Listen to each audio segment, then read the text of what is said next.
Hey guys, this is the video for chapter 9, lesson 5.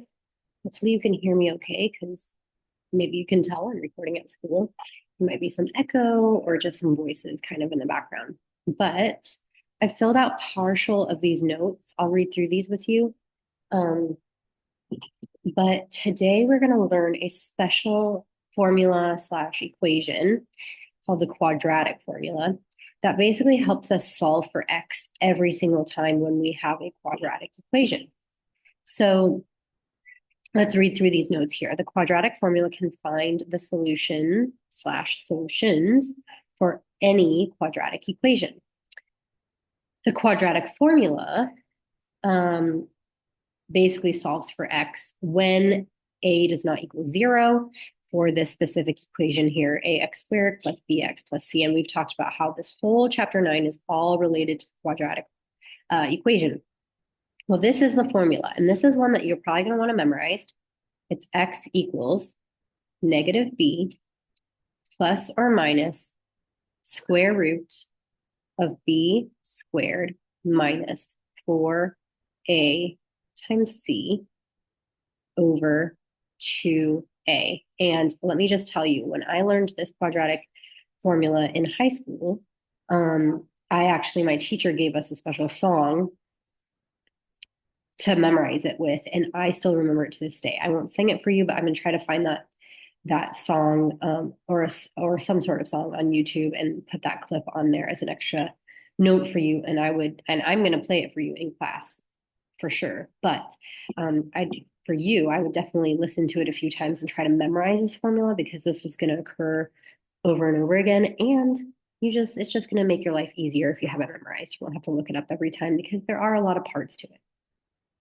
So you can see here, the parts of the formula are related to the parts of the equation, like bx, the b is occurring inside this equation, right? Negative b plus or minus b squared.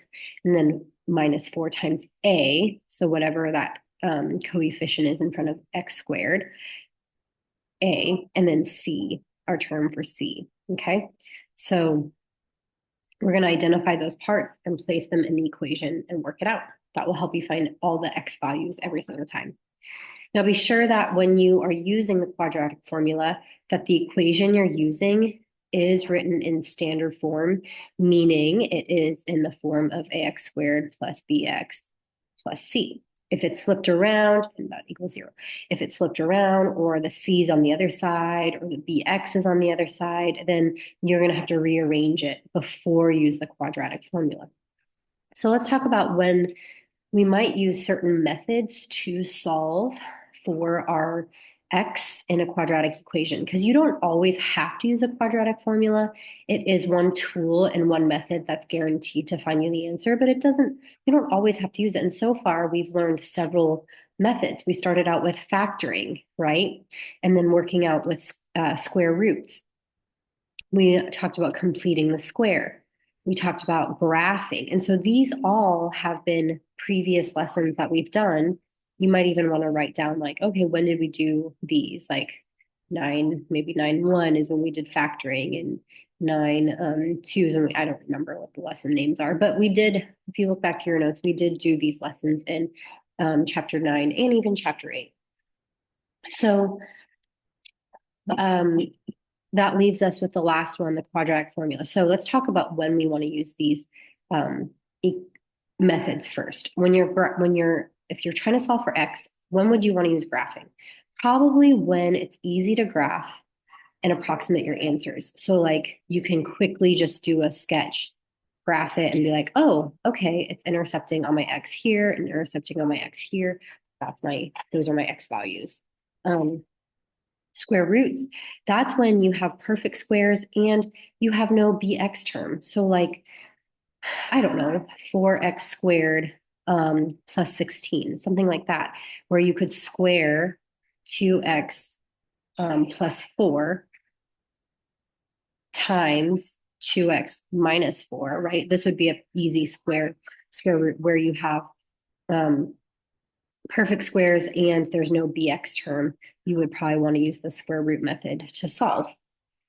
Factoring, if you can tell it factors easily, like if you're looking at your terms and that C term can be factored, you know that when you factor the C, it's the sum of B, and you can see that quickly, then it's a really quick, easy way to not have to do a lot of math work and solve for X. Completing the square, when would you want to use this? If A equals 1 and B is even. So this is one we can look at a little more later. And then quadratic formula is anytime. You can use this equation anytime. It will work every single time for you. So when you're working out the quadratic equation, you can have 1, 2, or even no real number solution. So you can have one answer, like x equals 1 answer, or x equals 2 answers, normally like a positive or and a negative. Or you can have no solution completely, like this just does not work out mathematically and you're done. So before solving, you can determine how many solutions it has by using the discriminant, the expression under the radical sign in the quadratic formula. And this is the discriminant. So I'm going to write this down. If you want to decide how many solutions there are for your equation, you can actually only work this part out, and it will not give you the X value, but it will tell you how many answers you should have in your answer. And so this is what's inside that square root for the quadratic formula, b squared minus 4 times a times c. So if you work this out, and the discriminant is less than 0, then there are no solutions, okay? If the discriminant is equal to 0, then there is one solution. And if it is greater than 0, then there are 2 solutions. So you can kind of predict how many solutions there are, even just by working out only the part under the square root and comparing it to 0. Let's practice some of this. So we're going to actually work out this equation using the quadratic formula. I'm going to write it up here so we can refer back to it and just look back to it really easily. It is negative b plus or minus square root of b squared minus 4ac over 2a. Okay, so a is not in the standard form of the quadratic equation. So I need to rearrange this, meaning I'm going to rearrange this so that my 21, I'm going to subtract it and put it back over on this side and make it equal to 0, set it up as equal to 0. Now I can identify a is 1, the coefficient of x squared is 1, b is negative 4, and c is negative 21. Okay, so those negatives are important. We don't want to forget about them. Now I'm going to plug this into my equation. Negative b is the standard quadratic formula, but it's negative negative 4. So I'm going to make this negative negative 4, which makes it positive, plus or minus square root of negative 4 squared minus 4 times a times c divided by 2 times a, which is 1. Okay, please go slow, show your work, work out your steps. Don't try to just plug this all in your equation all at once. So I'm going to write this as 4 plus or minus, I'm going to work out my square root. Inside I have 16 plus 84 divided by 2 times 1, which is 2. Now, my next step, I guess I have 4 plus or minus square root of 100 divided by 2. Okay, when you get to this point, I would recommend branching this off into 2 separate equations. And I'm going to do this as 4 plus the square root of 10, which is 10. Sorry, square root of 100, which is 10, divided by 2. And then I'm going to do 4 minus 10 divided by 2, because I have to have an option where it's 4 plus square root of 100, 4 minus square root of 100. I'm going to work this out. 4 plus 10 is 14. 14 divided by 2 is 7. 4 minus 10 is negative 6. Negative 6 divided by 2 is negative 3. So my x values for this equation is positive 7 and negative 3. Those are my answers.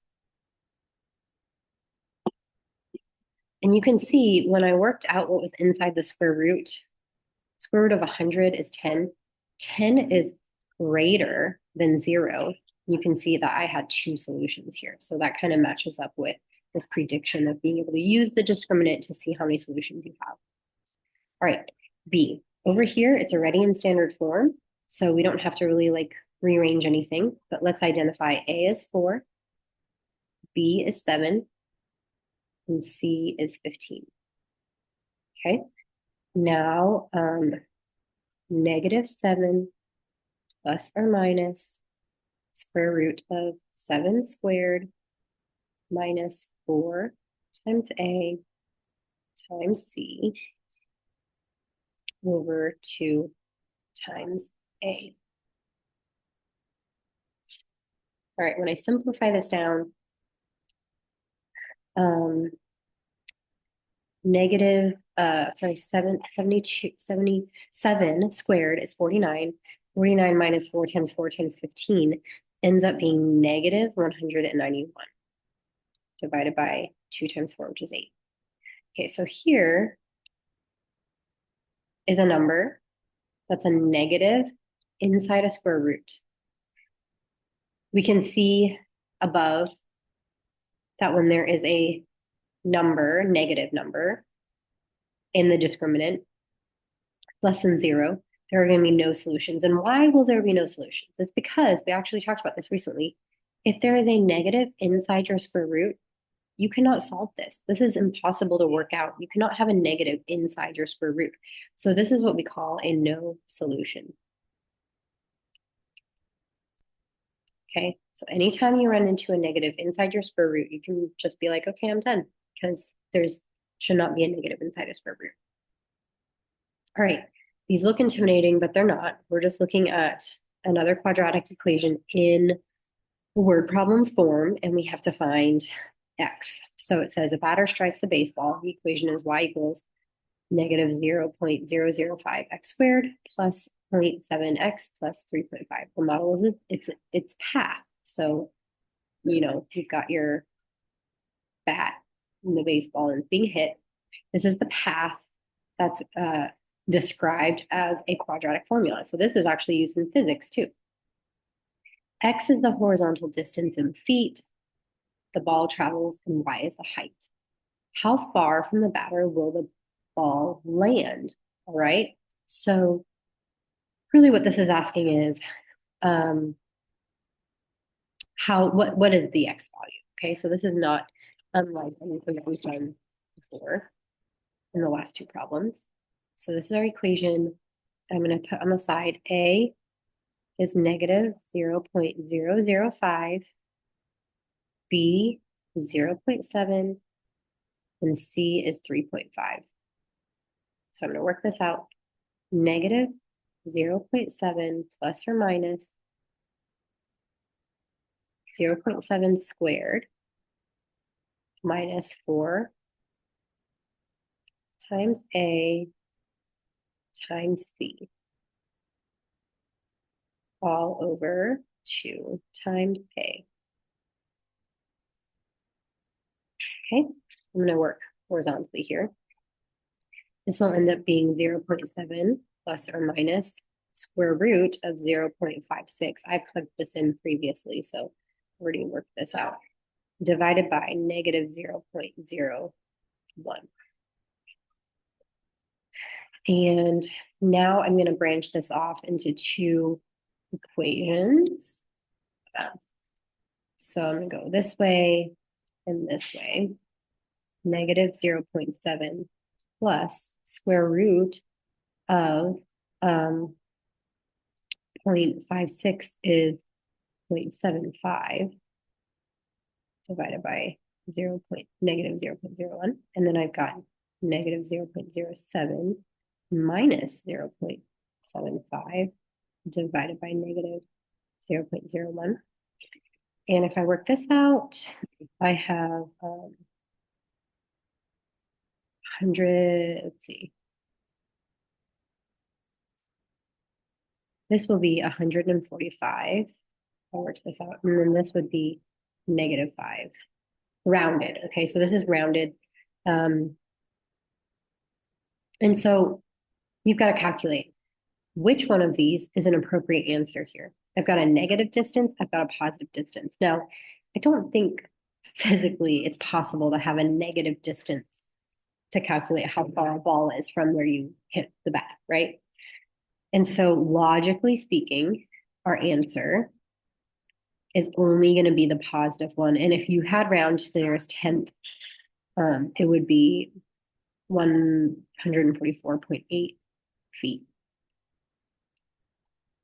So it's 144.8 feet from where the batter hit the ball. Okay, problem 3. I'm going to go back and look through kind of that page or our previous page here with the methods that are appropriate to use or ideal to use. So you kind of want to think through these 5 methods and think, okay, which one would be like a good method to use here? Because you don't always want to use a quadratic equation. Over here, we have kind of basic small numbers, no decimals. Let me just quickly see if I can factor out 12 to make a sum of 8. That's -8, right? -8. So I think what, 6 and 2, and then I can make them both negative. Yeah, so this is quickly factorable. So I'm going to use the factoring method because it factors easily. So I can actually just factor this right off the bat. And I say, okay, x minus 2 or x minus 6 and x minus 2. So the x values would be x equals 6 and x equals 2. Because if we set these both up, remember, if we set them up as equal to 0 and then add 6 on both sides, then now x equals 6, right? And so these are our x values. So not only do you have to factor it, but then you have to solve for x as well. Okay, the second one, this looks like what we call a perfect square or perfect, like, let's see, square roots. So square roots, there's no bx term. And so what I would do is just kind of factor it as well. And I believe square root of 169 is 13. And then negative square root of 36 is 6.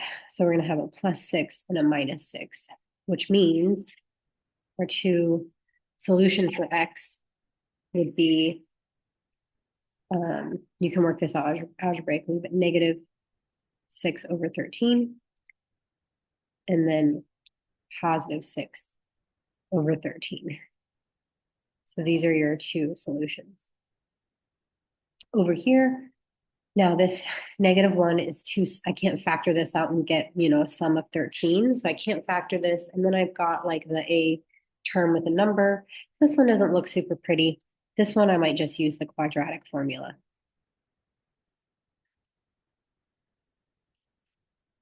So we're not going to solve this, but let's just plug it into the quadratic formula just to remember.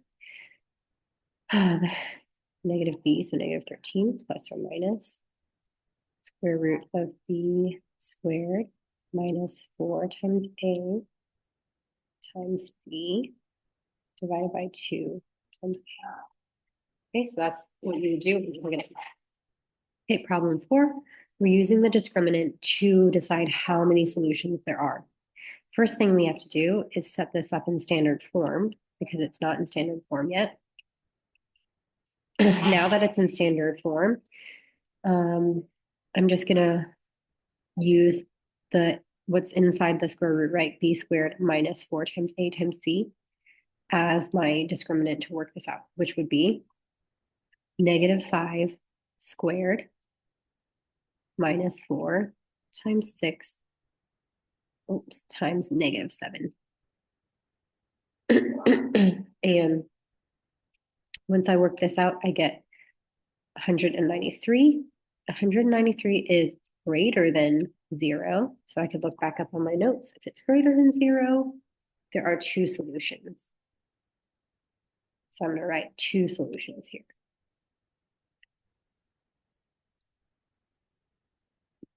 Okay, just a few more practice problems here. I'm gonna just work through these. If I were you, I'd pause, work through these problems and check your answers. I'm gonna write the work up here and show you the work, but I'm not gonna talk through every single part. So you can go ahead and pause the video and then work them out and see what you get. All right, so I have the work written out here.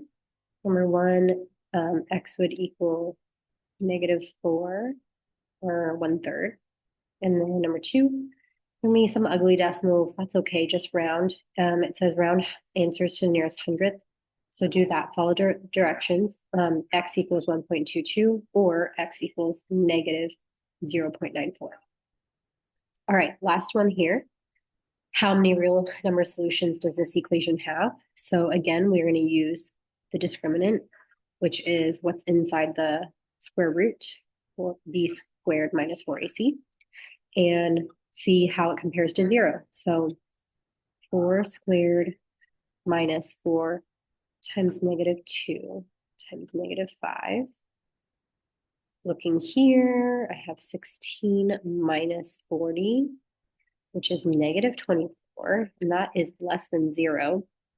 And so when it's less than 0, remember, that's when it's no real solutions. All right, that's all I have for you guys today. So do your best. We'll have a chance to do homework in class together.